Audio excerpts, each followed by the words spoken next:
بسم اللہ الرحمن الرحیم۔ السلام علیکم۔ ریاست کا اوورسیز پاکستانیوں سے نمٹنے کا فیصلہ، ظلم اور جبر کی نئی مثال۔ حکومت پاکستان نے حالیہ دنوں میں بیرون ملک احتجاج کرنے والے اوورسیز پاکستانیوں کے خلاف جس قسم کے اقدامات اٹھائے ہیں وہ سراسر غیر آئینی اور آمرانہ طرز عمل ہے۔ یہ عمل کسی بھی جمہوری معاشرے کے اصولوں کے برعکس ہے، جہاں شہریوں کو آزادی اظہار اور سیاسی احتجاج کا حق حاصل ہوتا ہے۔ حکومت کی یہ پالیسی دراصل اپنی نااہلی اور ناکامیوں کو چھپانے کی کوشش ہے، جو کہ بیرون ملک پاکستانیوں کے جائز آواز کو دبانے کی بزدلانہ حرکت ہے۔ یہ ایسے ہی ہے جیسے قوم کے سپاہی کو مجرم بنانا، کیونکہ اوورسیز پاکستانی وہ ہیں جو ملک کی معیشت کو سہارا دیتے ہیں، جو سالانہ اربوں ڈالر ترسیلات زر کی صورت میں پاکستان بھیجتے ہیں۔ ان کا جرم کیا ہے؟ یہی کہ انہوں نے اپنے ملک کے حالات پر سوال اٹھایا اور انصاف کے لیے آواز بلند کی۔ یہ احتجاج نہ صرف ان کی جمہوری حق ہے بلکہ ان کا قومی فریضہ بھی ہے۔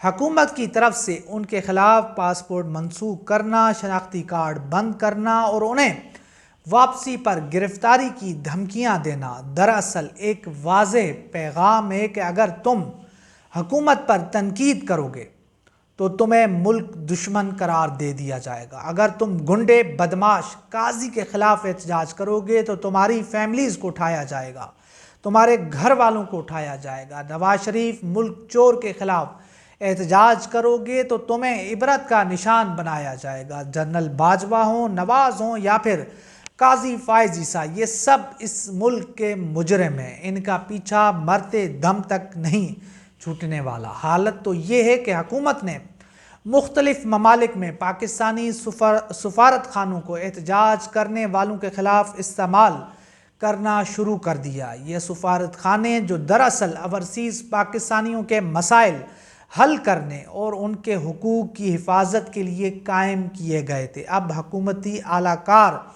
بن چکے ہیں۔ یہ نہایت شرمناک بات ہے کہ سفارت خانے مقامی حکومتوں کے ساتھ مل کر احتجاجی پاکستانیوں کو ہراساں کر رہے ہیں۔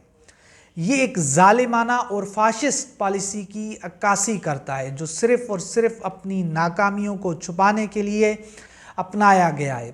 ہر بار جب حکومتی دباؤ کا شکار ہوتی ہے، جب حکومت عوامی دباؤ کا شکار ہوتی ہے یا کسی اسکینڈل میں پھنستی ہے تو وہ تنقید کرنے والوں کو غدار قرار دینے کی حکمت عملی بناتی ہے۔ اوورسیز پاکستانی جو ملک کے لیے سب سے زیادہ مالی تعاون کرتے ہیں، انہیں غدار کہنا ایک شرمناک حرکت ہے۔ حکومت دراصل ان آوازوں کو خاموش کرنا چاہتی ہے جو اس کی کرپشن، ظلم اور ناانصافیوں کو بے نقاب کرتی ہیں۔ یہ اقدامات کسی بھی مہذب معاشرے اور جمہوری معاشرے میں قابل قبول نہیں ہیں۔ اوورسیز پاکستانیوں کے خلاف کارروائیاں صرف ایک بات ظاہر کرتی ہیں کہ حکومت خوف زدہ ہے اور اپنے عوام سے خوف زدہ ہے۔ اگر حکومت کو اپنی پالیسیوں پر اعتماد ہوتا تو اسے تنقید اور احتجاج سے ڈر نہیں لگتا۔ یہ اقدامات واضح کرتے ہیں کہ حکومت کو اپنی بقا کے لیے ظالمانہ ہتھ کنڈوں کی ضرورت ہے، نہ کہ عوامی حمایت کی۔ یہ صورتحال دراصل حکومت کی اخلاقی شکست ہے۔ اوورسیز پاکستانیوں کے خلاف اس طرح کے ظالمانہ اقدامات صرف اور صرف ان کی آواز کو دبانے اور سچائی کو چھپانے کی ایک کوشش ہے۔ لیکن یہ بھی ایک حقیقت ہے کہ ظلم جتنا بڑھتا ہے، مزاحمت بھی اتنی ہی مضبوط ہوتی ہے۔ اوورسیز پاکستانیوں کو دبانا دراصل ملک کے ان حقیقی محسنوں کے ساتھ غداری ہے جو پاکستان کی بقا کے لیے اپنی محنت اور کمائی قربان کرتے ہیں۔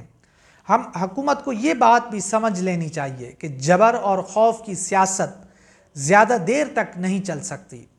عوام کے جذبات کو دبانا ایک وقتی حربہ ہو سکتا ہے، مگر تاریخ گواہ ہے کہ ایسی پالیسیاں ہمیشہ ناکام رہی ہیں۔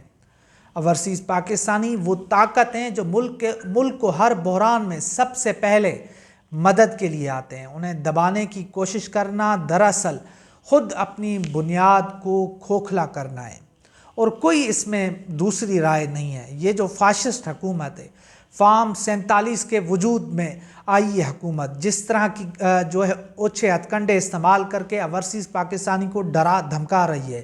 اور یہاں پر میں آپ کو یہ بھی بتاتا چلوں کہ جو ہے قاضی فائز عیسیٰ کے خلاف جو احتجاج ہوا، اس کے بعد ملائکہ بخاری جو پاکستان تحریک انصاف کی رہنما ہیں، متحرک کارکن ہیں، ان کو FIA کی جانب سے، ایک سرکاری ادارے کی جانب سے ان کو نوٹس بھیجا گیا۔